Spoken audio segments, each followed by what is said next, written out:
migranya i l'atàxia episòdica són unes malalties investigades arran de la Marató del 2005, dedicada a l'Alzheimer i altres malalties del cervell.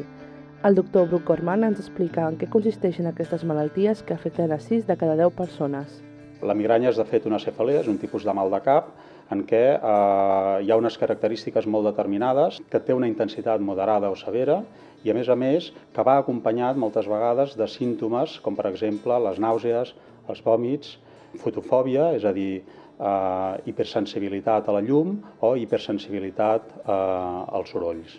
L'atàxia és també un trastorn paroxístic i en aquest cas es tracta d'episodis de descoordinació motora. És a dir, hi ha un problema de descoordinació del moviment muscular que pot afectar a les extremitats, pot afectar la parla, la devolució, els moviments oculars, etc. En el cas de l'atàxia estem parlant d'un trastorn, sobretot, que afecta a nivell del cerebel, i en el cas de la migranya estem parlant d'un trastorn que afecta a l'escorça cerebral. L'objectiu principal d'aquest estudi és identificar els factors genètics, cel·lulars i moleculars que hi ha darrere d'alguns trastorns episòdics, com són la migranya i l'atàxia episòdica. En el cas del node Universitat de Barcelona ens hem centrat en els aspectes genètics de l'estudi i en el cas de la Universitat Pompeu Fabra s'ha treballat en els aspectes més funcionals.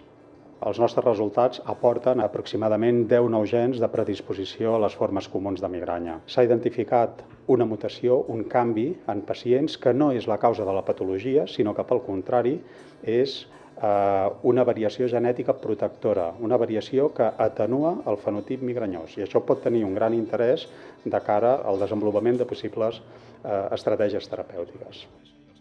Com a conseqüències dels resultats de la investigació, l'equip de recerca dirigit per Bruce Corman ha pogut integrar-se en un nou projecte que ens permetrà seguir amb la investigació finançada per la Marató.